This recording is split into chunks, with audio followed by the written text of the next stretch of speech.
খেতে জানে না? ভাজা মাছ জামাই, আচ্ছা ও গ্রেভিতে সঙ্গে কি করেছে, কি করেছে? আমার খুব জানতে ইচ্ছে করে যে ও কি করে। বাবা বলি কি, খোকা যা করে ভালোই করে। আরেকটা ভালো কাজ করেছে, আপনার আর আপনার বড় ছেলের পোতা মুখ একেবারে ভোতা করে দিয়েছে, আপনাদের দুজনকে না একেবারে শান্ত করে দিয়েছে। শান্ত? রাজশেখর গাঙ্গুলি তো এত সহজে শান্ত হওয়ার লোক নয়। কেন, আপনি কি করবেন? দেখতেই পাবে, দেখতেই পাবে। একবার তোরি আর খোকাকে হানিমুনে যেতে দাও না।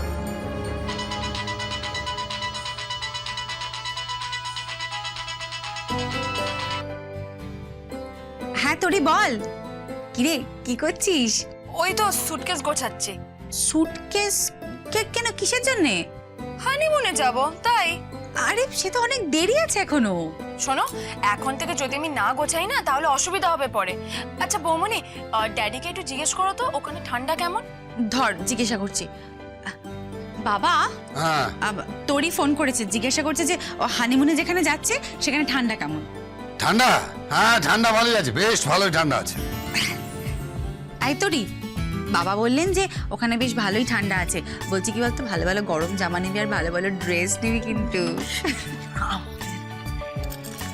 এই তোরি, তোর তো ভালোই হলো, তোর তো খরচা কম। কেন? তোর বরের তো শুধু একটা জিন্স আর ফতুয়া, ওটা বললেই হবে। না না, এবার আমি ওসব পরাবো না। এবার আমি আমার বরকে মডার্ন ড্রেস পরাবো। মডার্ন ড্রেস পরাবি? তাহলে তো সকালবেলায় জব করবে, দিনের বেলায় জব করবে, রাত্রিবেলাও জব করবে। প্রেমটার হবি না।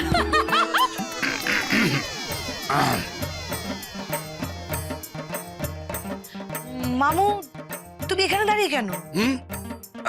না মানে বলছিলাম যে আমার সামনে এইসব কথা আলোচনা না করলে কি নয়?